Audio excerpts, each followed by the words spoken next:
17వ వచనం, 5వ అధ్యాయము అది 17వ వచనం చదవండి అమ్మ. మరణము ఒక్కని అపరాధ మూలమున వచ్చినదై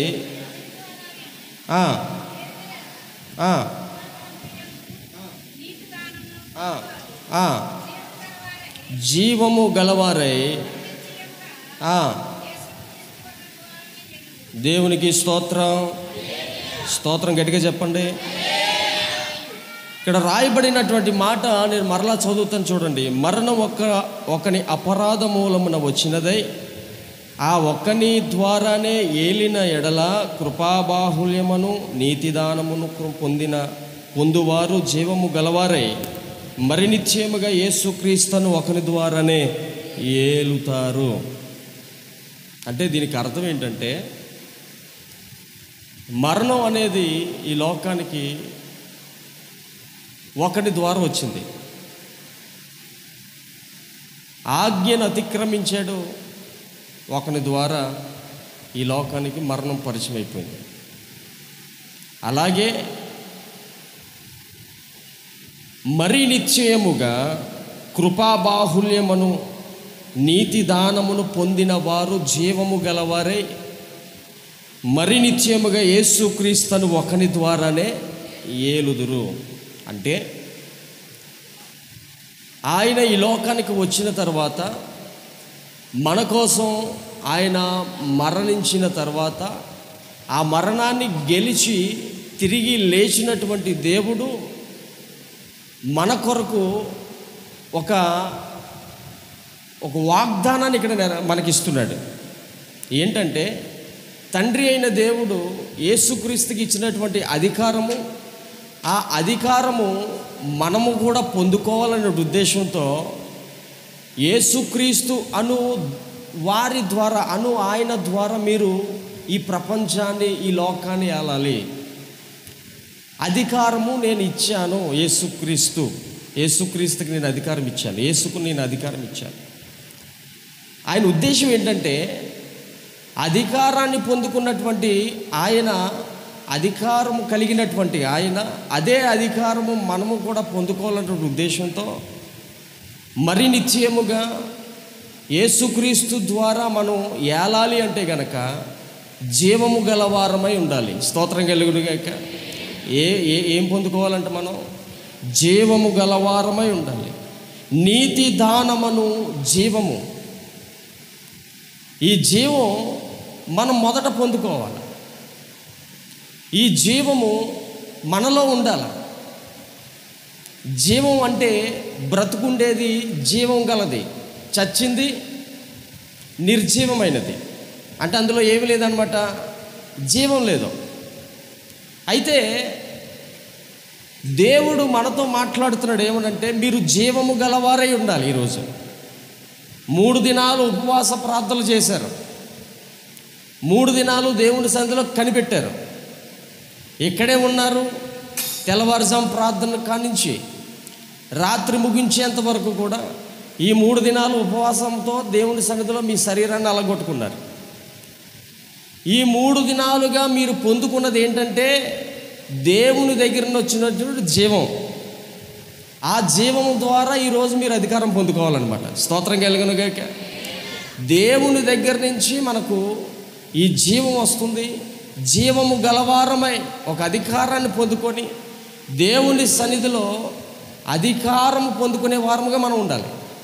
యేసుప్రభు వారి శిష్యులతో అంటాడు, నాకు ఆకాశమందును, అలాగే చూడండి మత్తయి సువార్త 28వ అధ్యాయం 18వ వచనం ఉంటుంది. అయితే యేసు వారి యొద్దకు వచ్చి, శిష్యుల దగ్గరికి వచ్చి, పరలోకమందును భూమి మీదను నాకు ఏం కలదు? సర్వ అధికారము కలదు. మీరు యేసుక్రీస్తుని ఒకని ద్వారా మీరు ఏలాలి అంటే కనుక, ఆ క్రీస్తు ద్వారా మనం ఒక అధికారాన్ని పొందుకోవాలా. స్తోత్రం కలుగునుగాక. అది ఇవ్వటానికి సిద్ధంగా ఉన్నట్టు. ఈరోజు ప్రత్యేకంగా దేవుని సన్నిధిలో కనిపెట్టినటువంటి మీరు, దేవుని సన్నిధిలో ఉపవాసంతో నలగొట్టుకున్నటువంటి మీరు, ఆ అధికారం నాకు ఇవ్వు తండ్రి అని మీరు అడగగలిగితే దేవుడిస్తాడు. సర్వ అధికారాలు ఆయన దగ్గర ఉన్నాయి. ఏం అధికారాలు ఉన్నాయి? సర్వ అధికారాలు అంటే ఇది లేదు అది ఉందని కాదు, అన్నీ ఉన్నాయి. సర్వ అధికారము కలిగినటువంటి దేవుడు ఆయన. ఆయన సర్వంతర్యామి, ఆయన సర్వశక్తిమంతుడు. సర్వము ఏమండి, ఆయన సర్వం ఆయనకు తెలుసు. ఆ సర్వ అధికారాలు ఆయన దగ్గర ఉన్నాయి కనుక అవి ఈరోజు మనం పొందుకోవాలి. నామినల్గా చేసే ప్రార్థనల ద్వారా వచ్చేవి కాదవి. యేసు ప్రభు వారు కూడా 40 దినాలు 40 రోజులు ఉపవాసం చేశాడు, అవునా కదా? చేశాడు. మనం ఎన్ని రోజులు చేస్తున్నాం? ఎన్ని రోజులు? ఇప్పుడు చెప్పండి, ఎవరు ఎక్కువ? ఆయన ఎక్కువ చేశాడు. చేసిన తర్వాత ఆరోగ్యం ఏమైనా క్షీణించిపోయిందా? హాస్పిటల్ అడ్మిట్ చేశారా? ట్రీట్మెంట్ ఏమైనా జరిగిందా?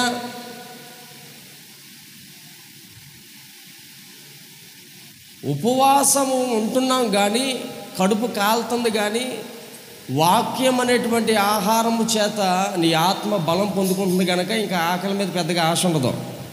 స్తోత్రం కలుగునుగా.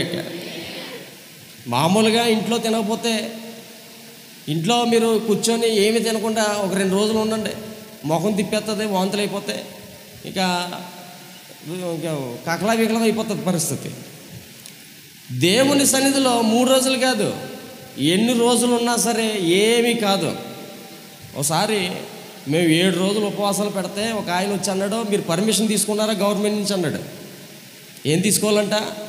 పర్మిషన్ తీసుకోవాలి. ఎందుకంటే 7 దినాలు మీరు ఉపవాస ప్రార్థనలు పెడుతున్నారు, గబుక్కుని ఎవరికైనా ఏమనైతే ఎవరి రెస్పాన్సిబిలిటీ అండి అన్నాడు.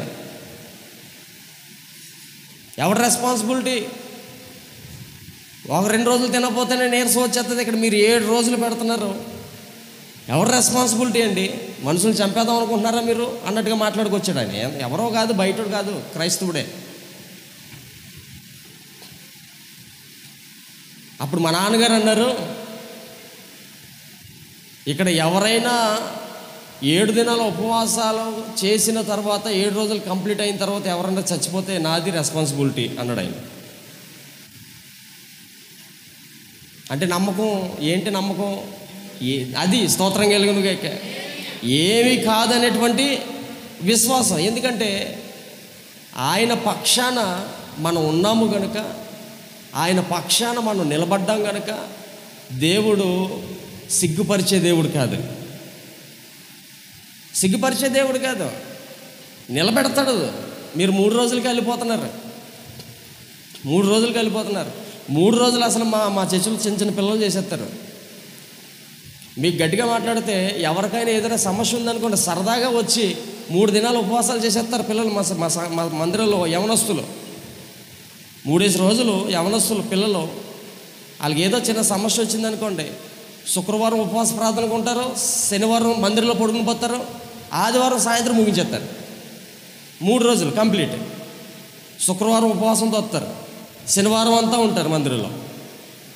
శనివారం మేము వెళ్ళి ప్రత్యేకంగా వారు ఒకరుంటే ఒకరు, ఇద్దరు ఉంటే ఇద్దరు, ముగ్గురు ఉంటే ముగ్గురు, ముగ్గురికి వాక్యాలు చెప్తాం. మరలా ఆదివారం ఆరాధన సాయంత్రం మరలా మా దగ్గరికి వచ్చి ఆశీర్వాద ప్రార్థన తీసుకొని చక్కగా తినేసి ఇంటికి వెళ్ళిపోతారు.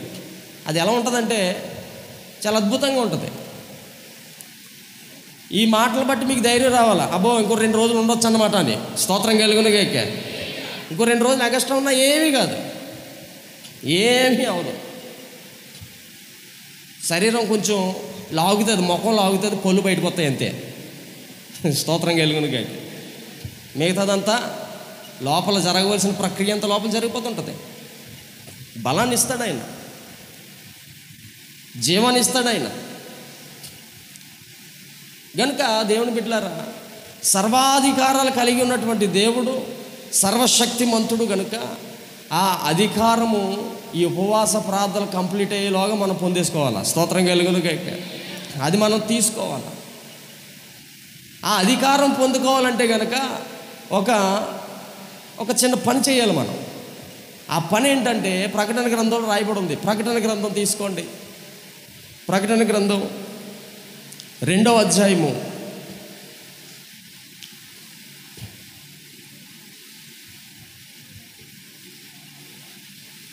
2వ 2వ అధ్యాయము 26, 27 వచనాలు.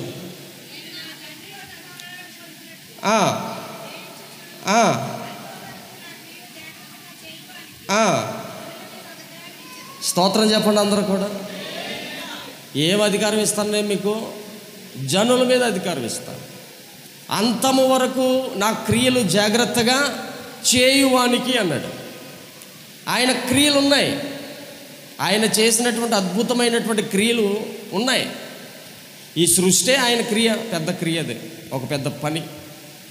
ఈ సృష్టిని చూస్తే పౌలు అంటాడు, దేవుని కోసం తెలియాలంటే మొదట సృష్టి కోసం తెలుసుకోవాలట. ఆ మాట రోమిలికి రాసిన పత్రిక 1వ అధ్యాయము 18, 19, 20, 21 వచనాలు చదివితే అక్కడ పౌలు భక్తుడు రాశాడు రోమా సంఘానికి, రోమిలికి రాస్తూ అక్కడ ఉంటుంది, సృష్టి కోసం తెలుసుకుంటే చాలట దేవుడు ఎవరు అర్థమైపోద్దట. స్తోత్రం కలుగును గాక. నా క్రియలను మీరు జాగ్రత్తగా గైకొనండి, క్రియలను ధ్యానించాలి అని ప్రసంగి భక్తుడు అంటున్నాడు.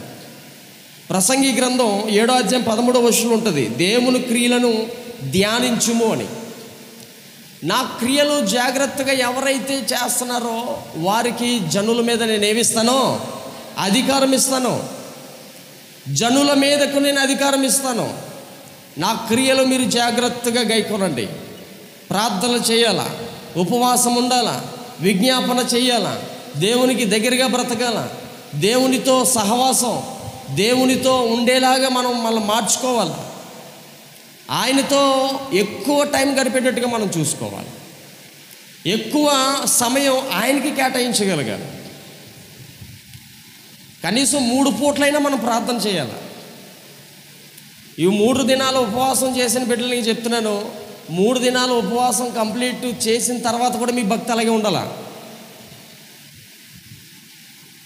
3 దినాలు అయిపోయాయి, ఇంక అయిపోయింది మా పని, మా డ్యూటీ అయిపోయిందంటే కుదరదు. 3 దినాలు కంప్లీట్ అయిన తర్వాత మీకు తెలియనటువంటి ఒక పవర్ మీలో ఉంటుంది. ప్రార్థన, దేవునికి దగ్గరగా ఉండేటువంటి ఒక మంచి అనుభూతి మీరు పొందుకుంటారు, ఆల్రెడీ పొందుకున్నారు.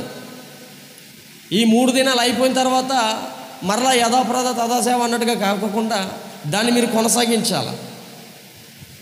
మా మందిరంలో ఒక అతను మోషే గారు అని ఒక ఆయన ఉండేవాడు. అయ్యా 7 రోజులు ఉపవాసం చేస్తానండి, దేవుడు దిగి వచ్చేస్తున్నాడండి, 8వ రోజుకి ఏంటో తెలియట్లేదండి, సాతనగడు కూడా వచ్చేస్తున్నాడు నా దగ్గరికి అంటున్నాడు. అంటే 8వ రోజు దగ్గర నుంచి ఏమైపోతుందంటే ఆ భక్తి ఏమైపోతుంది, కలిసిపోతుంది, ఏదో కలిసిపోతుందట, లోకంలో కలిసిపోతుంది. అంటే ఇతను ఎవరితో సహవాసం చేయలేకపోతున్నాడంటే దేవునితో సహవాసం చేయలేకపోతున్నాడు. ఎందుకు అలాంటి ఉపవాసాలు అనవసరం.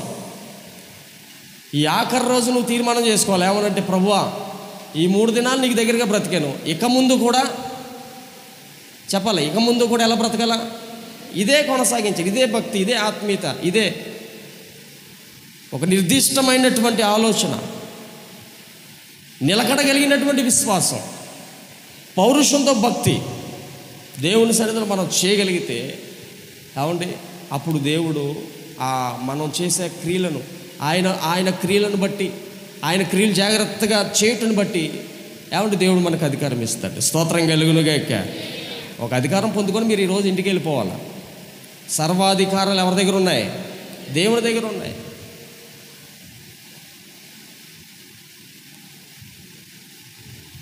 లూకా సువార్త 10వ అధ్యాయము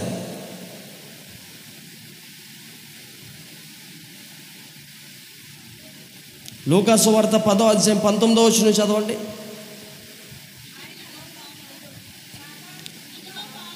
ఇదిగో పాములను తేళ్లను త్రొక్కుటకును శత్రువు బలమంతటి మీదను మీకు ఏమిస్తున్నాను. అది స్తోత్రం చెప్పండి అందరూ కూడా. దేని మీద బలం అంట? శత్రు బలమంతటి మీద. పాములు, త్రేళ్ళు ఇవన్నీ సాతానుడికి సాదృశ్యం. ఆ శత్రు బలమంతటి మీద మీకు అధికారం ఇస్తున్నాను, ఇవ్వబోతున్నాను, ఇస్తాను. అధికారం నా దగ్గర ఉంది, ఈరోజు మీరు పొందుకోవాలి. స్తోత్రం కలుగునుగాక. హల్లెలూయా. 2 చేతుల పైకి స్తోత్రం చెప్పండి. కొంతమంది నిద్రపోతున్నారు, నిద్రపోతున్నారు, స్తోత్రం చెప్పండి. ముందు అదిగా మొదటి పాస్టర్ గారు వచ్చారు చూసారా, ఎవరైనా పరంజ్యోతి గారి నుంచి ఇది ఉంది, సాగుతుంది. ఇది నిద్రపోతున్న వాళ్ళు ఉన్నారని ఒప్పేసుకుంటున్నారు. అది కొంతమంది అసలు ఒప్పుకోరండి. మీరు ఒప్పేసుకుంటారు, చాలా సంతోషం. నిద్రపోకూడదు. మీరు నిద్రపోతున్నారనుకోండి, ముగించేయాలనిపిస్తుంది మాకు. ముగించేయమంటారా? ముగించేస్తాను. స్తోత్రం చెప్పండి అందరూ కూడా. 2 చేతుల పైకి స్తోత్రం చెప్పండి. దేవుడు గొప్ప దేవుడు. మనం జీవము గలవారమై యేసుక్రీస్తును ఒకని ద్వారా ఏలాలి అంటే ఈరోజు ఈ ఉపవాస పండుగల ద్వారా అధికారాన్ని సంపాదించాలి. స్తోత్రం కలుగునుగాక.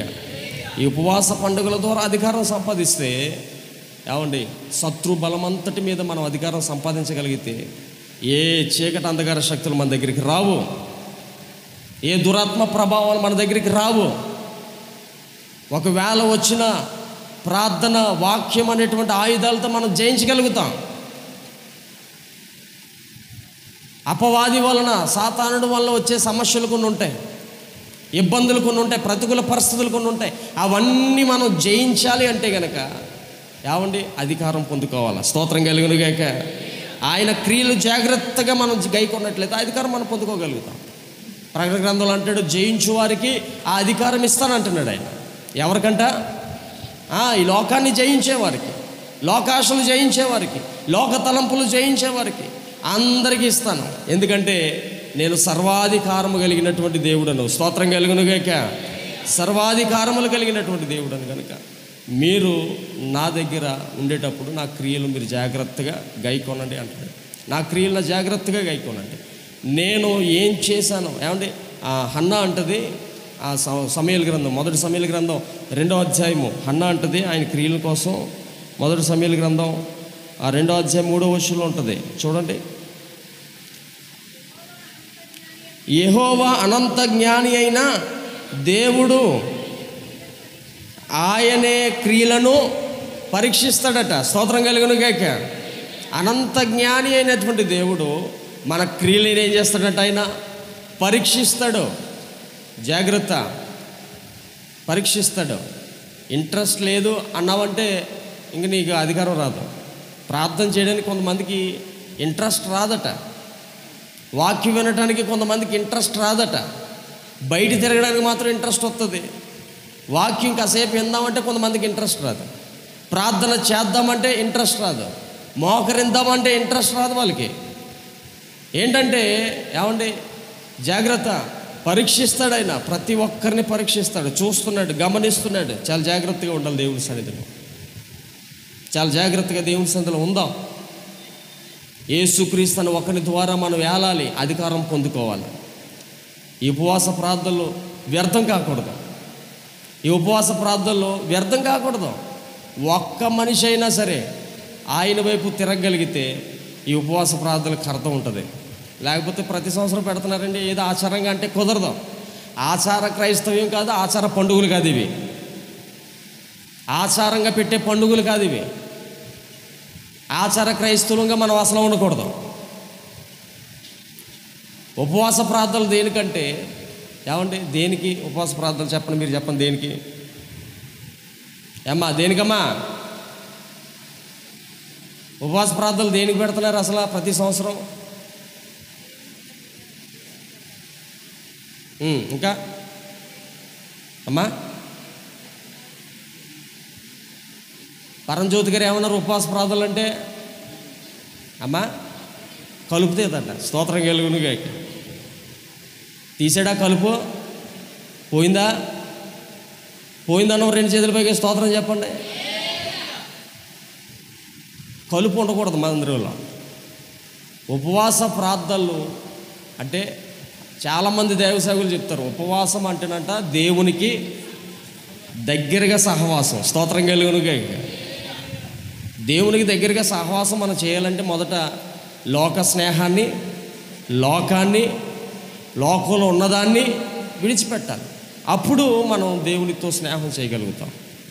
ఈరోజు ఉపవాసంతో కనిపెడుతున్నటువంటి మీరు ఈ వాక్యము ద్వారా, యేసుక్రీస్తు ద్వారా ఏలటానికి మీకు ఒక అధికారం కావాలి. ఆ అధికారము మీరు పొందుకోవాలంటే ఆయన క్రియలను జాగ్రత్తగా గైకొనాలా. దేవుడు మీ అందరికీ కూడా అధికారం ఇచ్చి ముందుకు కొనసాగించునుగాక. రెండు చేతుల పైకి స్తోత్రం చెప్పండి. దేవుడి మాటలు దీవించునుగాక. ఆమేన్. ఈ సమయంలో మరి అయ్యగారు మన మధ్యన ఉన్నారు, వారికి నేను ఈ సమయాన్ని అప్పగిస్తున్నాను. అందరూ కూడా చప్పలు కొడదాం.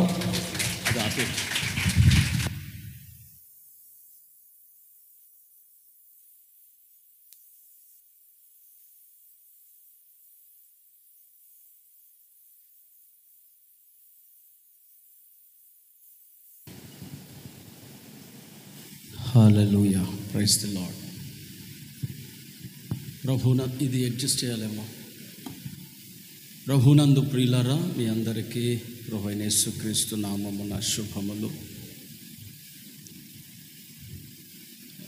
కొంచెం లాంగ్ షూట్లో ఉంటే బాగుంటుంది. దేవుని మహాకృప వల్ల గత 3 దినాలు ప్రభు మనకు సహాయం చేశారు. వాతావరణం బయట కొంచెం మారింది. మనందరం ప్రార్థనాపూర్వకంగా ఉంటే ఇక జరగవలసిన మిగిలిన కార్యక్రమం కూడా సాఫీగా జరిగిపోద్ది. ఈ 3 రోజులు వర్షం ఉంటే చాలామంది రావడానికి వెళ్ళటానికి ఇబ్బంది అయ్యేది. దేవుని కృప మన పట్ల అపారమైనదిగా ఉన్నది. ఇంక ఈవేళ ఎలాగా భోజనం కోసం తప్పకుండా వర్షమైనా వస్తాము, రాత్రి భోజనం కొరకు కూడా వర్షమైనా వస్తాం, అదేం పర్వాలేదు. ఇంకోటి ఏంటి, ఉపవాసం ఉన్న తర్వాత చల్లబట్టడం కూడా మంచిదే. సరే, ఉపవాసం ఉండిన వారికి 3 రోజులు మొదట ఉండిన వారికి ఆహారం తీసుకునేటప్పుడు ఈ అంగిలి ముళ్ళుగా ఉంటారు, మింగలేరు అసలు. కొంచెం మొదటి ముద్ద జాగ్రత్తగా బాగా మెత్తగా చేసుకొని నెమ్మదిగా మింగడానికి ప్రయత్నం చేయండి. అంటే ఉపవాసం ముగించేటం.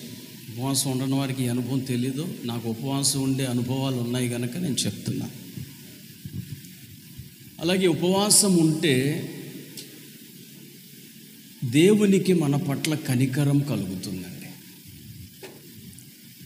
మీ పిల్లాడు కానీ లేకపోతే నీ భర్త కానీ క్యారేజ్ పట్టుకెళ్ళలేదనుకోండి, మధ్యాహ్నం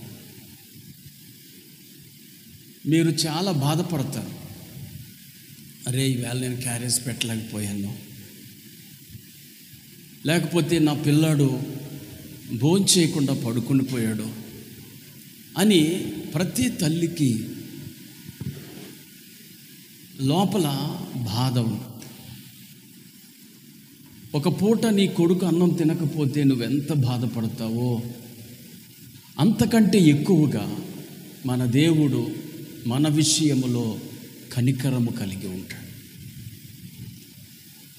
గలిలయ సముద్ర ప్రాంతంలో అరణ్యములో యేసు ప్రభువారు కూడా 3 రోజులు ఉపవాస కూటాలు పెట్టారు. ఆ 3 రోజులు అరణ్య ప్రాంతం. మన చర్చ్ కూడా అలాగే ఉండేది ఒకప్పుడు. ఇప్పుడు ఊరు దగ్గర అయింది. ఒకప్పుడు ఊరు చాలా దూరంగా ఉండేది. ఆ స్కూల్ వరకు ఏ ఇల్లులు ఉండేవి కాదు. ఇక్కడ ఒక మూల కార్నర్లో ఒక ఇల్లు ఉండేది అంతే. ఇంకంతకు మించి చుట్టుపక్కల ఏ ఇల్లు ఉండేది కాదు. ఇది కూడా ఎలా ఉండేదంటే ఒక అరణ్యంలాగే ఉండేది. ఇక్కడికి వస్తే యేసు ప్రభు అరణ్యములో పొందినటువంటి అనుభవాన్ని పొంది వెళ్తూ ఉండేవారు. ఆ గలిలయ సముద్రపు అరణ్యములో, గలిలయ ప్రాంత అరణ్యములో యేసు ఉపవాస పండుగను పెట్టినప్పుడు ఉపవాస కూటాలు అయిపోయాయండి. ఎలాగ అయిపోయాయంటే ఇట్టే అయిపోయినట్టు అయిపోయాయి. బహుశా మీకు కూడా అలా అనిపిస్తుంది. ఏంటి అప్పుడు అయిపోయాయి ఆ కూటాలు? రేపు వచ్చేటప్పుడు తెలుస్తుంది. చర్చికి వచ్చేటప్పటికి అరే ఇంకో 2 రోజులు ఉంటే బాగుండేది.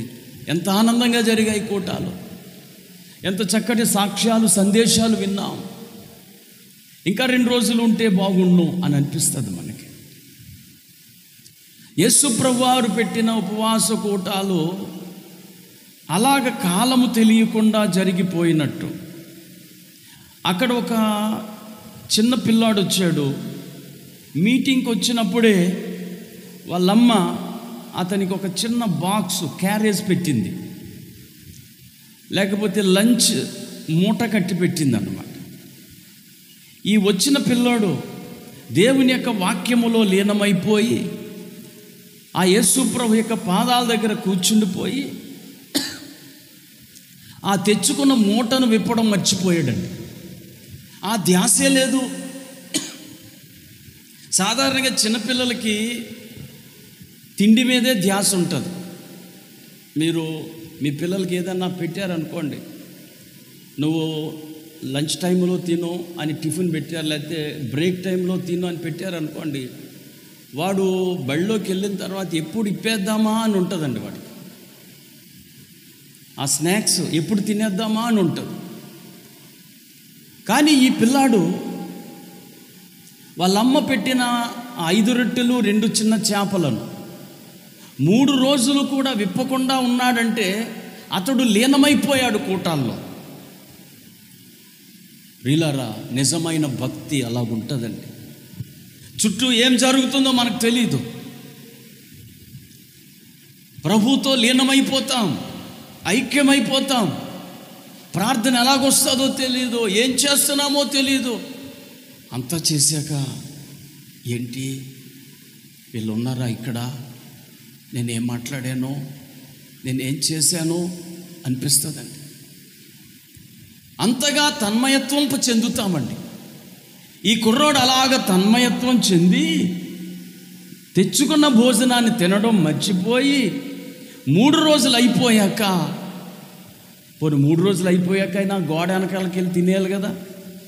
ఒకవేళ నాలంటోడు ఉన్నాడు అనుకోండి, ఎవడన్నా చూస్తాడేమో, ఆ గబగబా గోడ వెనకాలకి వెళ్ళి ఎవరికి తెలియకుండా 5 రొట్టెలు 2 చిన్న చేపలు తినేసి ఎలాగో కూటాలు అయిపోయాయి కదండి. అక్కడ పెద్దలు మాట్లాడుకుంటున్నారండి. పేతురు గారు, నతానియేలు గారు, ఆంద్రేయ, వీళ్ళందరూ మాట్లాడుకుంటున్నారు. ఫిలిప్పు, ముఖ్యంగా అందరూ ఫిలిప్పు మెయిన్. యేసు ప్రభు వారు భోజనం పెట్టమన్నాడు వీళ్ళందరికీ. మనం ఎలా పెడతాం, మన దగ్గర ఏముందని పెడతాం అని అనుకుంటుంటే ఆ పిల్లాడు విన్నాడండి. విని నాకెందుకులే అనుకోకుండా ఆ మూట 3 రోజులైనా విప్పకుండా, 3 రోజుల తర్వాత కూడా తినే అధికారం ఉన్నా తినకుండా తెచ్చి ఆంధ్రేయకి ఇచ్చేసాడండి. దేవునికి స్తోత్రం. ఇంకొక విషయం ఏంటంటే, యేసు ప్రభు వారు అక్కడికి వచ్చిన జనసమూహాన్ని అంతా చూచి, వీళ్ళు 3 రోజులు నా దగ్గర ఉన్నారు కనుక నేను వీరిపై కనికరపడుచున్నాను అంటాడండి. ఒకసారి మీరు మత్తయి సువార్తలో ఉంది, అలాగే మార్కు సువార్తలో ఉంది. మార్కు సువార్త నుండి చదువుదా 8:2. జనులు నేటికి 3 దినముల నుండి నా యొద్దనున్నారు, వారికి తిననేమియూ లేనందున దేవుడు కనికరపడుతున్నాడు. మొదటి పాయింట్, ఎప్పుడు దేవుడు కనికరపడతాడో తెలుసా అండి? ఉపవాసం ఉన్నప్పుడు కనికరపడతాడు ఆయన. అది 1 పూటైనా 2 పూటలైనా, 1 రోజైనా 2 రోజులైనా, ఎవరైతే ఈ కూటాల్లో ఉపవాసం ఉన్నారో వారికి ఒక క్వాలిఫికేషన్ వచ్చింది. దేవుని కనికరము పొందే అర్హతయే ఆ క్వాలిఫికేషన్. మీరు చాలా ధైర్యంగా ఇక్కడి నుంచి వెళ్ళొచ్చు. నేను ఉపవాసం ఉన్నాను, ఉపవాసం ఉండి నా సమస్యలు దేవుడితో చెప్పాను, ఉపవాసం ఉండి నేను దేవునికి అప్లికేషన్ పెట్టుకున్నాను. నేను మొదటిసారి 17 సంవత్సరాల వయసులో, అంటే inter second year, first time 3 రోజులు ఉపవాసం ఉన్నప్పుడు అండి నాకు ఆత్మ రాలేదు. నేను ఇక్కడ ఇదే ప్లేస్, జస్ట్ ఈ ప్లేస్లోనే కూర్చున్నాను. అప్పుడు ఈ గోడ ఎలా ఉండింది, ఇక్కడే కూర్చున్నాను 3 రోజులు తిరిగి. 3 రోజులు అయిపోయిన తర్వాత ఒక దర్శనం చూడలేదు. పరిశుద్ధాత్ముడు నా పైకి దిగి వచ్చిన అనుభవం నాకేమీ రాలేదు. అప్పుడు నేను అనుకున్నాను, అరే 3 రోజులు ఉపవాసం ఉన్నాను, నేనేమి ఎందుకు పొందుకోలేకపోయాను అనుకున్నాను. కానీ ఆ తర్వాత నాకు అర్థమైందండి, ఏంటంటే కేవలము కనిపించే ఆశీర్వాదాలే కాదు, కనిపించని ఆశీర్వాదాలు ఎన్నో నేను పొందుకున్నాను. దేవునికి స్తోత్రం. ఒకవేళ పరిశుద్ధాత్మ వచ్చి కింద దొల్లేస్తే ఒక ఫీలింగ్, ఒక సంతోషకరమైన అనుభవం అనుకోవచ్చు. అంతకు మించిన అనుభవం నేను పొందుకున్నాను. ఈరోజు 3 రోజులు ఉపవాసం ఉన్న మీరు కూడా అలాంటి అనుభవాలు పొందుకుంటారు. ఏమిటి అనుభవాలు? క్లుప్తంగా చెప్తాను. దేవుడు కనికరపడుట ద్వారా, ఎప్పుడు కనికరపడతాడైనా? ఉపవాసం ఉన్నప్పుడు కనికరపడతాడు. మీరు కూడా మీ దైనందిన జీవితంలో ఉపవాసమును ఒక భాగంగా చేసుకోండి. ఈ సంవత్సరం నేను గమనించింది ఏంటంటే, మీలో అనేక మంది ఉపవాసం ఉన్నారు, ఎప్పుడూ లేని వారు కూడా ఉన్నారు. ఈ సంవత్సరం అది కేవలము దేవుని యొక్క నడిపింపు, దేవుని సహాయం. నేనేనా 3 రోజులు ఉండగలిగింది? ఒక పూట కూడా ఉండలేకపోయాను. నా ఇంట్లో ఒక రోజు అన్నం తినకపోతే ఏదేదో అయిపోద్ది. 3 రోజులున్నా ఏంటి నాకు ఈ బలం ఎలా వచ్చింది అని ఆశ్చర్యపోతున్నారు మీరు. కనుక ఉపవాసం ఉన్నవారు దేవుని కనికరము పొందుతారు. ఆ కనికరము ద్వారా మన జీవితంలో 3 కార్యములు జరుగుతాయి, లేక 4. టైమును బట్టి ఒక అరగంటలో వాటిని ఒక్కొక్కటి నేను చెప్తాను. అది ఉపవాసం ఉండిన మీరందరూ తప్పకుండా పొందుకునే అనుభవం. అవి ఒకవేళ పైకి కనబడకపోవచ్చు. మొట్టమొదటిది ఏమిటంటే, తిరిగి జన్మించే అనుభవము మొదట కలుగుతుంది. నాకు అది కలిగింది అప్పుడు. దేవుని యొక్క కనికరం లేకుండా ఎవరు తిరిగి జన్మించలేరు. పేతురు రాసిన పత్రిక 1వ అధ్యాయం 4వ వచనం, మృతులలో నుండి లేచుట వలన, మృతులలో నుండి యేసుక్రీస్తు తిరిగి లేచుట వలన జీవముతో కూడిన నిరీక్షణ మనకు కలుగునట్లు, అనగా అక్షయమైనదియు నిర్మలమైనదియు వాడబారనిదియునైన స్వాస్థ్యము మనకు కలుగునట్లు ఆయన తన విశేష కనికరము చొప్పున, అంటే దేవుని కనికరము చొప్పున మనము తిరిగి జన్మిస్తాం. ఇక్కడ తిరిగి జన్మించని వారు కొంతమంది ఉన్నారు. అంటే బాప్తిస్మం పొందకముందు బూతులాడారు, ఇప్పుడు కూడా బూతులు ఆడుతున్నారంటే మీరు తిరిగి జన్మించలేదు. బాప్తిస్మం పొందకముందు సినిమాలు చూశారు, ఇప్పుడు కూడా అవి కంటిన్యూ అవుతున్నాయి. బాప్తిస్మం పొందకముందు శరీర సంబంధమైన చెడ్డ క్రియలు చేశాం, ఇప్పుడు కూడా అవి కొనసాగుతున్నాయంటే మీరు తిరిగి జన్మించలేదని అర్థం. తిరిగి జన్మించిన వారు పాపము విషయములో చనిపోయిన వారుగా ఉంటారు. ఇక నీకు పాపము చేయాలనిపించదు. ఇప్పుడు మీరు ఈ ఉపవాస కూటాల ఆఖరిలో, ప్రభువా నీ విశేషమైన కనికరం నా పైన చూపు, నేను బయటికి వెళ్ళి మళ్ళీ అలా ప్రవర్తించకూడదు, నేను ఇక్కడ తిరిగి జన్మించిన అనుభవం పొందుకొని వెళ్ళాలా, మళ్ళీ నేను బయటికి వెళ్ళి లోకానుసారంగా ప్రవర్తిస్తే ఏంటి ఉపవాసం ఉండి నువ్వు పొందుకునేది ఇదేనా? కొన్నిసార్లు రెట్టింపు అయిపోద్దండి, అంతకు ముందు కంటే ఎక్కువ పాపం నీ చేత సాతానుడు జరిగిస్తాడు. కనుక ఈ పాయింట్ మీరు మొదట ప్రార్థన చేయండి. ప్రభువా నేను మళ్ళీ పాపం చేయకూడదు, 3 రోజులు ఉపవాసం ఉన్నాను, మళ్ళీ ఆ చెడ్డ ప్రవర్తన నాలో కనబడకూడదు, ఆ చెడు అలవాటు నాలో కనబడకూడదు, నన్ను తిరిగి జన్మింపచేయి, చంటి బిడ్డ లాంటి హృదయం దయచేయి, పసి బిడ్డ లాంటి హృదయము దయచేయండి అని ప్రార్థన చేయాలి. యేసుప్రభు ఏమన్నారు? మీరు మార్పు నొంది, అంటే వీ హ్యావ్ టు చేంజ్.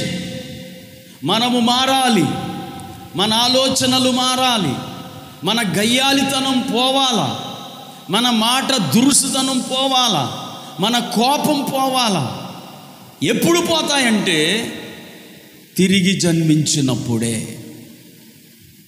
కనుక ప్రతి ఒక్కరు కూడా, ఇంకొక వచనం ఆదికాండం 19వ అధ్యాయం 16వ వచనం చూడండి.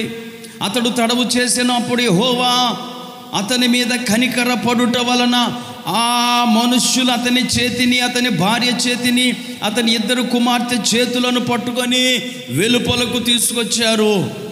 ప్రియులారా, విశేషమైన కనికరం చెప్పున తిరిగి జన్మించే అనుభవం అంటే ఏంటో తెలుసా? పాపము నుండి బయటకు దేవుడే నడిపిస్తాడు. సొదొమ గొమొర్రాను విడిచిపెట్టలేకపోయారండి ఈ లోతు ఫ్యామిలీని. ఎందుకంటే సొదొమ అంటే అంత ఇష్టం. భౌతికంగా వారికి కలిసి వచ్చిన ప్రాంతం అది. వారు అక్కడ పదవులు పొందారు, వారు అక్కడ లోకానుసారంగా ఆనందించారు. గనుక ఆనందాన్ని, పదవులను ఇచ్చినటువంటి ప్రాంతం అది. గనుక మానవుడు పదవిని వదులుకోలేడు, సంతోషాన్ని వదులుకోలేడు. గనుక విడిచిపెట్టడం కష్టం. ఆఫ్రికా దేశంలోనంట కోతులను పట్టుకునే ఒక టెక్నిక్ ఉందటండి. ఏమిటా టెక్నిక్ అంటే, ఒక గుమ్మడికాయ వంటి కాయను లోపల గుజ్జంతా తీసేసి గుల్లగా చేసేసి దానికి ఈ కోతి చెయ్యి దూరేటంత కన్నం పెడతారండి. ఆ గుమ్మడికాయ లాంటి కాయలో లోపల స్పూన్ పెట్టి గుజ్జంతా తీసేసి చిన్న కన్నం పెడతాడు. ఆ కన్నంలోనికి కోతి చెయ్యి మాత్రమే దూరుతుంది. ఇప్పుడు దాన్ని ఏం చేస్తారంటే, కోతికి ఇష్టమైన నట్స్, వేరుశెనక్కాయలు ఇవన్నీ అందులో పోస్తారన్నమాట. అంటే ఆ గుల్లగా తయారు చేసిన దానిలో నింపేస్తారు. నింపేసి చెట్టు కడతారు. ఆ చెట్టు కట్టిన తర్వాత కోతి అక్కడికి వెళ్తుంది. వెళ్ళిన తర్వాత ఆ వాసన వచ్చే నట్స్ అన్నీ, లేకపోతే ఆ వేరుశెనగ గుళ్ళు ఇవన్నీ అందులో ఉంటాయి. దానికి ఇష్టమైన పళ్ళు, వాటి వాసనకి ఆకర్షించబడి కోతి తన చెయ్యి అందులో దూర్చుతుంది. ఈజీగా వెళ్ళిపోద్ది. వెళ్ళిపోయిన తర్వాత ఏమవుతుందంటే, ఆ గుప్పిడి నిండా పట్టుకుంటుంది అన్నమాట. ఆ నట్స్ లేకపోతే ఆ వేరుశెనగ గుళ్ళు ఇవన్నీ చేతి నిండా పట్టుకుంటుంది. పట్టుకొని బయటికి ఇలాగా తీయడానికి ప్రయత్నం చేస్తుంది. రాదు. ఎందుకు రాదు? అది ఆహారాన్ని లేకపోతే ఆ వేరుశెనగ గుళ్ళను పట్టుకోవటం వల్ల ఈ గుప్పిలు రాదు. ఈ లోపలనేమో వాడు వచ్చేస్తాడు, గింజుకుంటుంది, కానీ రాదు.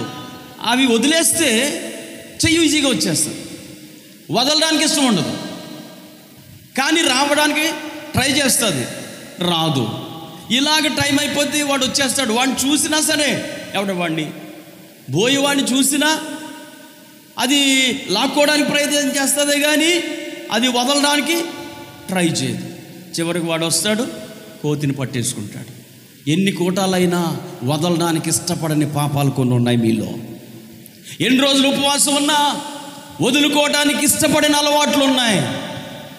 ఎన్ని సంవత్సరాలైనా, ఎంత వాక్యం విన్నా, ఎన్ని పాటలు పాడినా కొన్నిసార్లు మన అహంకారాన్ని వదులుకోం, మన స్వార్థాన్ని వదులుకోం, మన యొక్క మత్సర బుద్ధిని వదులుకోం, మన కోపాన్ని వదులుకోం.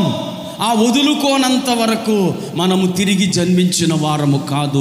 ఈ కూటములో ప్రభువా నేనేమి వదులుకోవాలో చెప్పండి, నేను వాటిని వదులుకుంటాను, నన్ను తిరిగి జన్మింప చెయ్యండి. లోతు కుటుంబము సొదొమ గొమొర్రాలను వదిలిపెట్టడానికి ఇష్టం లేదు. మనలో ఎవరికి కూడా మనకు అలవాటైన పాపాన్ని వదులుకోవటం ఇష్టం ఉండదు. అలాంటి సమయంలో దేవుని కనికరం అవసరం. సరే, మీరు ఇక్కడే ఉండాలనుకుంటున్నారు, అందుకే అక్కడే ముగ్గులు పెడతారండి వాళ్ళు. అంటే తాత్సారం చేస్తున్నారు, కాలక్షేపం చేస్తున్నారు. అప్పుడు దేవుడు ఏం చేశాడు? మీరు ఇక్కడే తచ్చాడుతున్నారేంటి? అగ్ని వచ్చేస్తుంది, ఈ ప్రాంతం అంతా కాలిపోద్దని చెప్తుంటే మీకు భయం లేదా? బయటికి రండి. అబ్బే లెక్కలేదండి వాళ్ళకి, ఇంకా అక్కడెక్కడ చదువుతుంది లోతమ్మ గారు. అప్పుడు దేవుడు ఏం చేశాడు తెలుసా? కొట్టలేదు, కనికరము చెప్పున చేతులు పట్టుకున్నాడంట. చేతులు పట్టుకొని ఆ సొదొమ నుండి బయటికి తీసుకొచ్చాడు. ఈరోజు తిరిగి జన్మించిన వారు ఎవరైనా ఉంటే, అలవాటైపోయిన ఈ పాపము నుండి ప్రభువా నన్ను బయటికి తీసుకెళ్ళు, ఈ అలవాటు నుండి నన్ను బయటికి తీసుకెళ్ళని మీరు యథార్థంగా ప్రార్థన చేస్తే, నేను చెప్తున్నాను, ఉపవాసం వ్యర్థం కాదు. నువ్వు విడిపించబడి రేపటి నుంచి నూతన సృష్టిగా మారుతావు. నిన్నటి బిడ్డలాగా రేపటి నుంచి నువ్వు ఉండవు. దేవుడు నిన్ను తిరిగి జన్మింపజేశాడు. దేవునికి స్తోత్రం. మొదటి పాయింట్, దేవుడు మన పట్ల కనికరం చూపితే మనలో తిరిగి జన్మించే అనుభవం వస్తుంది. అంటే ఏమిటంటే పాపాన్ని విడిచిపెట్టగలుగుతాం. Otherwise we cannot leave any kind of sin in our lives. ఏ రకమైన పాపాన్ని కూడా వదిలిపెట్టలేము. కనుక మీరు అర్థం చేసుకొని, ఒక్కొక్కరికి ఒక్కొక్క బంధకం ఉంటుంది. అందరికీ ఒకే రకమైన బంధకం ఉండదు. అందరికీ ఒకే రకమైన అలవాట్లు ఉండవు. ఏ రకమైన అలవాట్లు మనం కలిగి ఉన్నామో ఈ ఉపవాస కూటాలు ఆఖరి రోజున ఒక తీర్మానం చేసుకొని, ప్రభువా నన్ను ఈ బంధకం నుంచి బయటకు తీసుకురా. ఈ సొదొమ, నాకు వ్యభిచారము సొదొమగా ఉంది, కొంతమందికి మద్యపానం ఒక సొదొమగా ఉంది, లేకపోతే ఇంకొకటి సొదొమగా ఉంది. ప్రభువా ఈ సొదొమ నుండి నన్ను బయటికి తీసుకెళ్ళు, కనికరం చూపు అని ప్రార్థన చేస్తే దేవుడు కనికరం చూపుతాడు. ఇక రెండో పాయింట్ ఏమిటంటే, దేవుడు మన పట్ల కనికరం చూపినప్పుడు ఆయన మనతో మాట్లాడతాడు, లేక మనకి బోధిస్తాడు. అక్కడే మార్కు రాసిన సువార్త 6వ అధ్యాయం 34వ వచనం చదవండి. గనుక యేసు వచ్చి ఆ గొప్ప జన సమూహమును చూచి, వారు కాపరి లేని గొర్రెల వలె ఉన్నందున వారి మీద కనికరపడి. ప్రియులారా, మన పట్ల ఎవరికైనా కనికరము కలిగితే ఏం చేస్తారండి? ఆ రోడ్డు పక్క అడుక్కున్నవాడే ఉంటాడు. ఆ ఎండలో మండిపోతూ అమ్మా బాబు అని చెప్పి అడుక్కుంటూ ఉంటాడు. కనికరం వచ్చింది నీకు, ఏం చేస్తావు నువ్వు? ఓ రూపాయో, 5 రూపాయలో, ఓ 10 రూపాయలు అలా ఇసిరేస్తాం. ఎందుకని? వాళ్ళ పట్ల మనకి కనికరం వచ్చింది. కానీ యేసు ప్రభు కనికరం వస్తే ఏం చేస్తాడో తెలుసా? బోధిస్తాడు ఆయన. ఆ అడుక్కున్నవని కూకోబెట్టిన వేన వాక్యం చెప్తావా? చెప్పినా వినలేండి. కానీ దేవుని కనికరము మనకు అనేక విషయాలను బోధించటానికై ఆయనను ఆయత్తపరుస్తుంది. ఈ అనుభవము నా జీవితంలో దేవుడు చేశాడనమాట. ఈ 17 సంవత్సరాల వయసులో నేను ఉపవాసం ఉన్నప్పుడు నేను కింద పడిపోలేదు, దొర్లిపోలేదు, ఏమీ కాలేదన్నాను కదా. అయితే ఏమైందంటే దేవుడు నాలో బోధకుడుగా ఉన్నాడు. ఏ పని చేయాలి, ఏ పని చేయకూడదు, ఏ నిర్ణయం తీసుకోవాలి, ఏ నిర్ణయం తీసుకోకూడదు, ఇవన్నీ కూడా ఆ రోజు నుండి ఈ రోజు వరకు నీవు అద్భుతమైన నిర్ణయాలు తీసుకుంటావు. ఈ రోజు నుండి నీ నిర్ణయాలన్నీ ఎంతో ఖచ్చితంగా ఉంటాయి. ఏంటి ఇలాంటి పని చేశానని ఎప్పుడు అనుకో. ఎవరు కూడా నిన్ను ఎందుకు ఇలాంటి పని చేసావు అనరు. ఎందుకంటే దేవుని ఆత్మ నీలో ఉండి నీకు బోధించి, నిన్ను నడిపించి, నీకు అనేక విషయాలను తెలియజేస్తాడు. కనుక నీవు అలాంటి నిర్ణయాలు తీసుకోగలిగిన బిడ్డగా ఉంటావు. ఈ అనుభవము ఉపవాసం ఉన్న వారికి దేవుడు ఈ రోజు నుండి ఇస్తాడు. మీరు అడగొచ్చు, ప్రభువా నేనేం చేయాలి ఈ విషయాన్ని గురించి, నేను ఇప్పుడు ఏ నిర్ణయం తీసుకోవాలి ఈ పరిస్థితుల్లో అని అడగొచ్చు. ఎందుకంటే ఆయన బోధిస్తాడు. నేర్చుకొనుటకు నీ యొద్ద నేసు కూర్చుండియుందునయ్యా, నేర్చుకొనుటకు నీ యొద్ద యేసు కూర్చుండి నేర్పించు యేసయ్యా, నేర్పించు యేసయ్యా, నా మంచి బోధకుడా, నేర్పించు యేసయ్యా. హల్లెలూయా. ఈ రోజుకి కూడానండి నేను చెప్తాను, వినే ఓపిక ఉంటే దేవుడికి నేర్పిస్తాడు. నేను ఈ 3 రోజుల కూటాల్లో 3 మాటలు చెప్పాను, 3 ప్రసంగాలు చేశాను. ఆ 3 కూడా దేవుడు నాకు ఇచ్చినవే. నేను రాగానే సెల్ చూసుకుంటాను. మీరు అనుకుంటారు సెల్ చూసుకుంటాను. సెల్ చూసుకోవడం కాదు, దేవుడు నాతో మాట్లాడిన మాటలు అప్పటికప్పుడు ఫీడ్ చేసుకుంటాను. నేను బండి మీద వచ్చేస్తుంటే ఇప్పుడు 12:30కి నేను ప్రసంగం చేయాలనుకున్నాను. అయితే ఒక అరగంట ఆలస్యమైంది.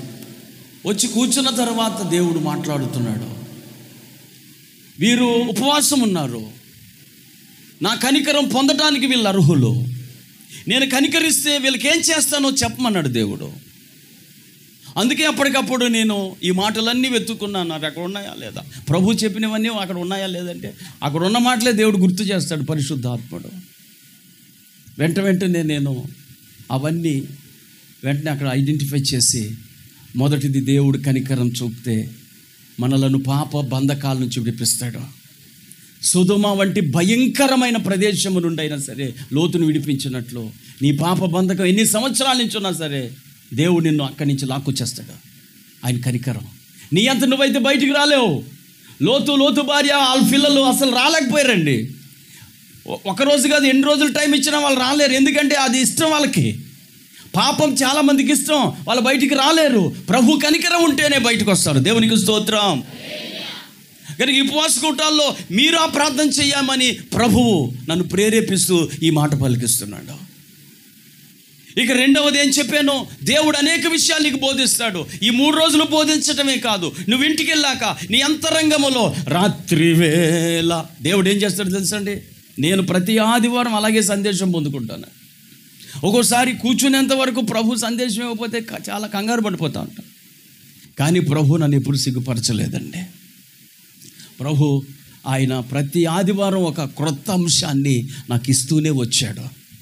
ఎందుకంటే ఆయన బోధించే బోధకుడు. రబ్బుని అనేది మన ప్రభు యొక్క మరొక పేరండి. మరియా యేసుని అలా పిలిచింది, ఇంకెవ్వరూ పిలవలేకపోయారు. రబ్బుని, బోధకుడా. మరియా అని పిలిచినప్పుడు ఏమని పిలిచింది? రబ్బుని అంటే బోధకుడా. తెలియని విషయాలు చెప్పే దేవుడు మన దేవుడు. అర్థం కాని విషయాలు చెప్పే దేవుడు మన దేవుడు. నీ కన్ఫ్యూజన్ తొలగించేవాడు దేవుడు. కనుక ఈరోజు ఉపవాసం ముగించిన తర్వాత ప్రభువా నాకు నేర్పించు అని మీరు అడగగలిగితే నేర్పించుటకు ఆయన సిద్ధంగా ఉంటాడు. దేవునికి స్తోత్రం. ఇక 3వ మాట, ఆయన కనికర పడినప్పుడు ఆయన మనలను తాకుతాడు, ఆయన మనలను ముట్టుకుంటాడు. మత్తయి రాసిన సువార్త 20వ అధ్యాయము 34వ వచనము. కాబట్టి యేసు కనికరపడి వారి కన్నులు ముట్టెను, వెంటనే వారు దృష్టి పొంది.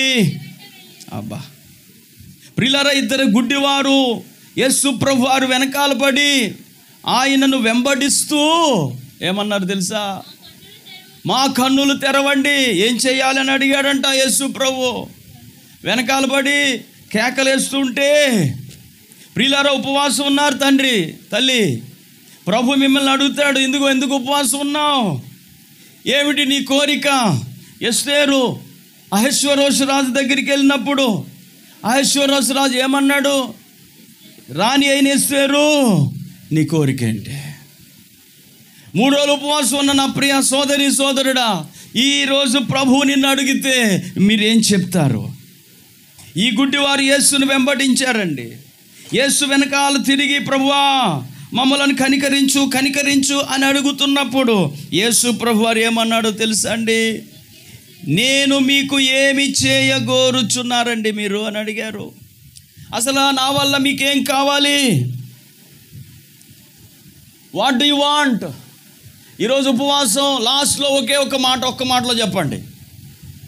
ఒక్క మాటలో చెప్పండి, ప్రభువా నాకు ఇది కావాలి. మీరేం అడుగుతారో నాకు తెలియదు. ఓ పాస్టర్ గారు ఒక ఇంటికి వెళ్ళారండి. ఆ ఇంట్లో ఒక విధవరాలు ఉంది, భర్త లేడు, ఆ పింఛన్ మీద ఆధారపడుతుంది. వాళ్ళకు చెల్లి ఉంది, ఆమెకు 30 దాటేసాయి, పెళ్ళి అవ్వలేదు, తల్లిదండ్రులు లేరు. ఆ విధవరాలైన ఆమె కూడా బలహీనరాలు, కష్టపడలేదు. ఆమెను కూడా ఈవిడే పెంచుతుంది. 2 కొడుకులు ఉన్నారు. ఆ 2 కొడుకులు ఉద్యోగాలు లేవు, చదువుకున్నారు కానీ బేవర్స్గా తిరుగుతున్నారు. సరిగ్గా పాస్టర్ గారు వెళ్ళారు. ఈ పాస్టర్ గారు వెళ్ళగానే ఈ కుర్రోళ్ళు సెల్లట్టుకొని లోపలికి వెళ్ళిపోయారు. నవ్వుకుంటున్నారు, జోకులు వేసుకుంటున్నారు. పాస్టర్ గారు వచ్చారన్న భయం లేదు, పాస్టర్ గారికి ప్రైజ్ లాట్ చెప్పాలన్నా ఏమంటే ఆలోచన లేదు. సరే ఆ విధవరాలు అయ్యగారు వందనాలని చెప్పి తలుపు తీసిందండి. తలుపు తీసాక ఇప్పుడు అమ్మ దేవుడు అప్పటికప్పుడు పాస్టర్ గారితో మాట్లాడాడు. అమ్మ ఈరోజు నువ్వేది అడుగుతావో దేవుడు అది నీకు ఇవ్వబోతున్నాడు.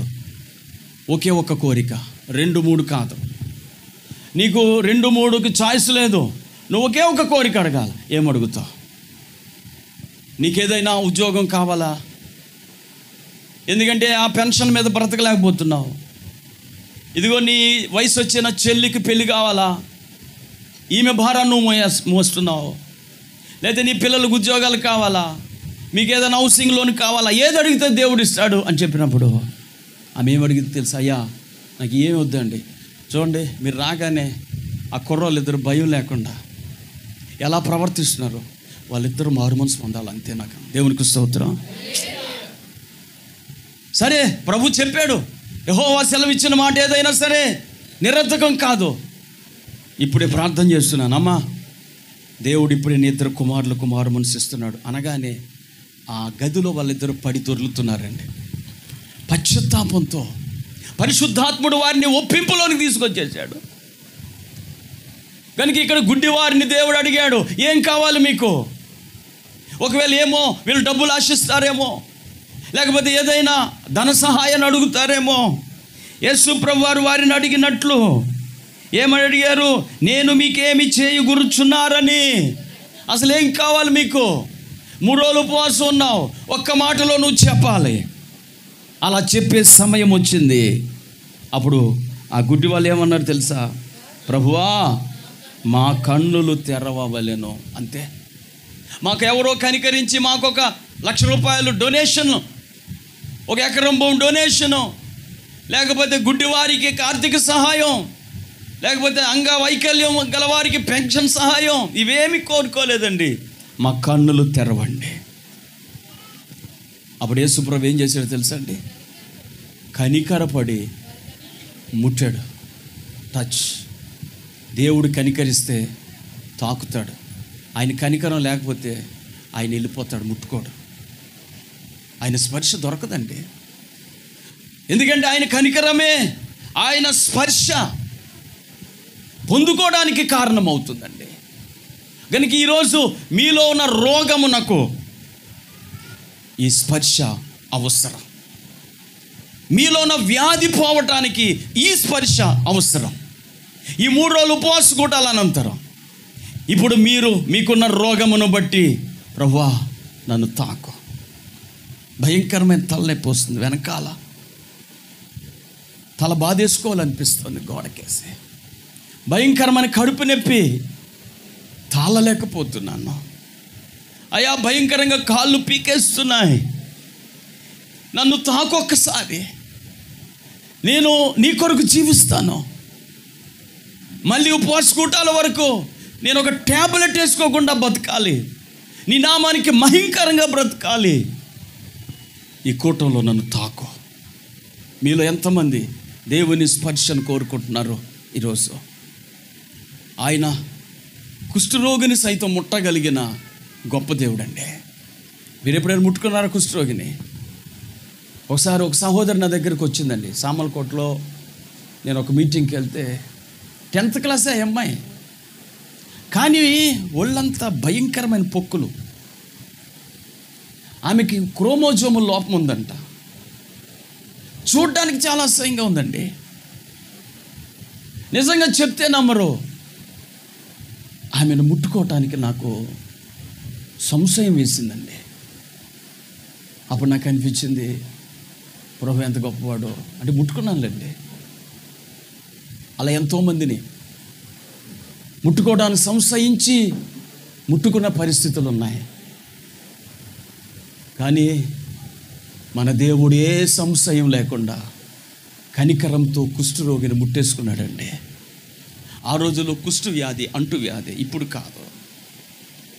ఆ కరోనా రోగులను ముట్టుకునేవారు కాదు, వారి శవాలను తెచ్చుకునేవారు కాదు, తెలుసా మీకు? కానీ అలాంటి వారిని కూడా దేవుడు ముట్టుకొని విడిపించగలిగినటువంటి దేవుడు అండి. కనుక ఈరోజు ఉపవాసం ఉన్నవారు మీరేమడుగుతారు? ప్రభువా నన్ను తాకు. నన్ను తాకటానికి కొంతమంది ఇష్టపడలేదు. నా చిన్నప్పుడు నేను ట్యూషన్కి వెళ్ళాను. ఒకే రోజు 10th క్లాస్లో ట్యూషన్ కానీ ఒక మాస్టారు, ఇంజనీరింగ్లో ఒక మాస్టారు ట్యూషన్ చెప్తా ఉంటే, ఆయన పేరు Ramasastri. Yanam high school, Kolanka high స్కూల్లో చదివిన వారికి తెలుస్తుంది, చనిపోయి ఉంటారులేండి. ఒకరోజు వెళ్ళానండి. సరే వెళ్ళినప్పుడు తెలివైన స్టూడెంట్స్కి ఏమొస్తాయి తెలుసా? డౌట్లు వస్తాయి. అసమాని వెళ్ళిపోయి ఉన్న ఆయన దగ్గరికి. ఆయన అరుగు ఎంత పొడుగుందండి. అక్కడ స్టార్ట్ చేసాడు అరుగు మీద కూర్చోవడం. ఈ ప్రైవేట్ అయిపోయేసరికి ఆయన ఈ చివరికి వచ్చాడండి. ఏంటి అని నాకు అర్థం లేదు. ఈ డౌట్లు అడిగినప్పుడల్లా కొంచెం జరిగేవాడు, పిల్లలు ముట్టుకోకుండా. డౌట్లు అడిగినప్పుడు వల్ల కొంచెం జరిగేవాడు.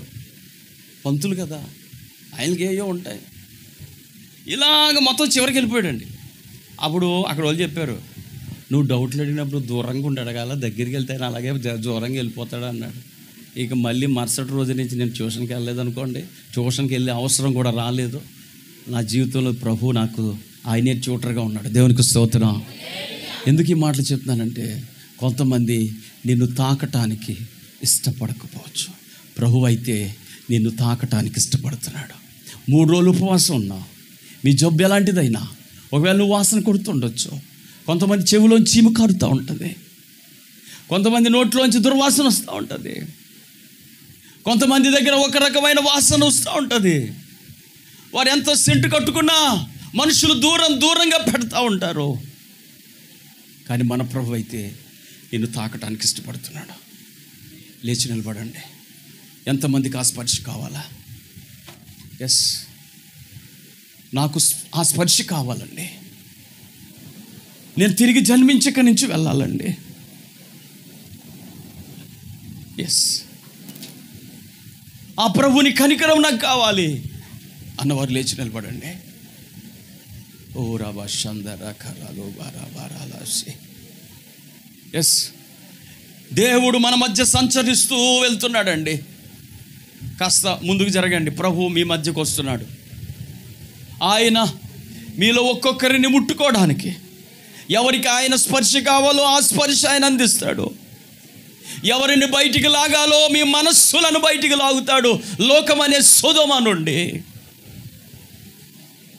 నీ ఒక తీర్మానం చేయండి. నన్ను తాకయ్యా,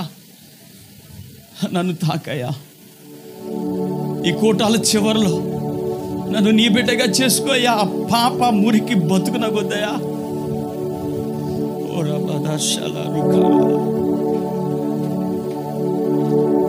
ఒక తీర్మానం చేయండి. దీనికి మీదట సంఘంలో నమ్మకంగా ఉంటాను ప్రభువా.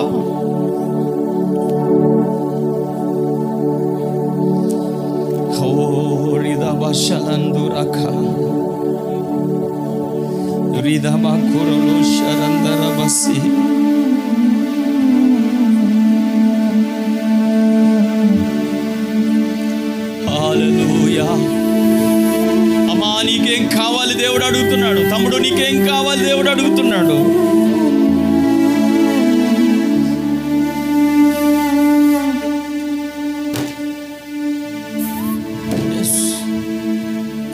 అయ్యా, నీ స్పర్శ నాకు కావాలి, నీ స్వస్థత నాకు కావాలి. నన్ను తాకండి, నన్ను విడిపించండి.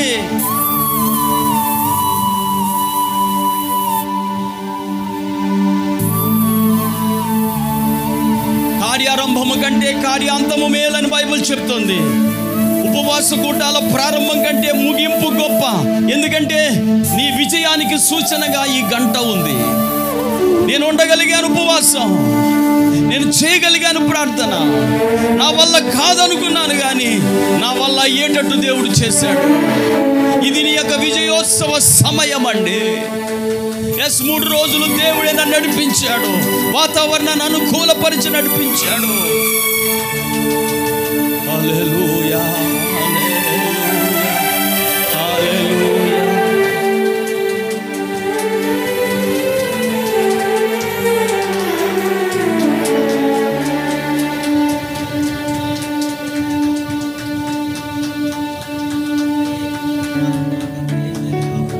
మనం తీర్మానించేదామిప్పుడే, మన నోట వంచన లేకుండా.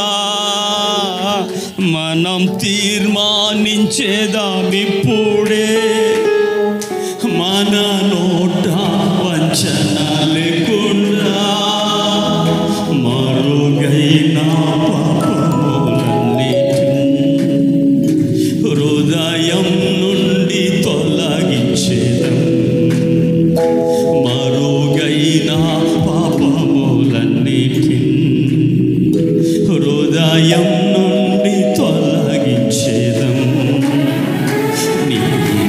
నాలో రెండు తలపులతో కొట్టి నడిచెదవిగో. యెహోవా నీ దేవుడా లేక వేరే దేవతలున్నారా? యెహోవా నీ దేవుడా లేక వేరే దేవతలున్నారా? ఒక్క నిమిషం అండి. ఎంతకాలం పడుతూ లేస్తూ కుంటి బతుకుతాం? దేవుల్లో స్థిరంగా ఉండాలి, బలమైన స్తంభంగా మారాలి, దేవుని స్పర్శ పొందుకోవాలి. ఇదిగో దేవుడు నీకు బోధకుడై ప్రతిరోజు నిన్ను నడిపించేవాడిగా ఉండాలి. దేవుడు నీకు తిరిగి జన్మించే అనుభవాన్ని ఇచ్చి నూతన సృష్టిగా మార్చాలి.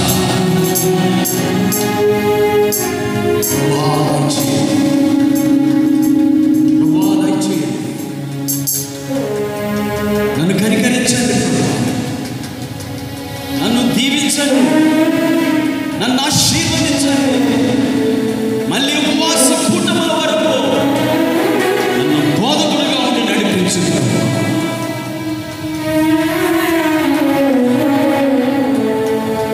ప్రార్థన చేసుకుందాం. వీళ్ళ చివరి ఆల్టర్ కాల్ ఇస్తున్నాను. అదేమిటంటే ఎక్కువ తీసేయండి. ఈ 3 దినాలు ఉపవాసం ఉన్నాను. నేను బాప్తిస్మం పొందుతానన్నవారు ముందుకొచ్చి ఈ వేదిక దగ్గరకు వచ్చి నిలబడండి. ఎవరి గురించి ఆలోచించొద్దు, దేని గురించి ఆలోచించొద్దు.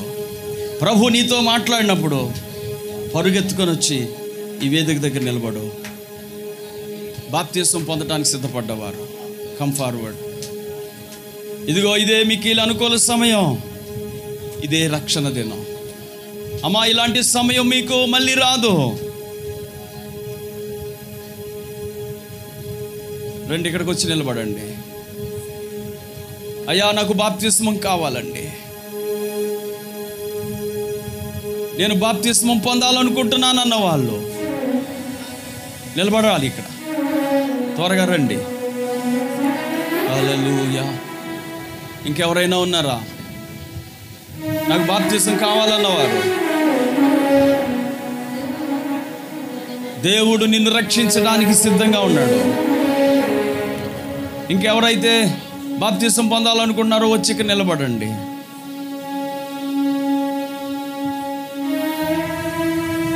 కొంతమందికి ఇంకా అర్థం కాలేదేమో.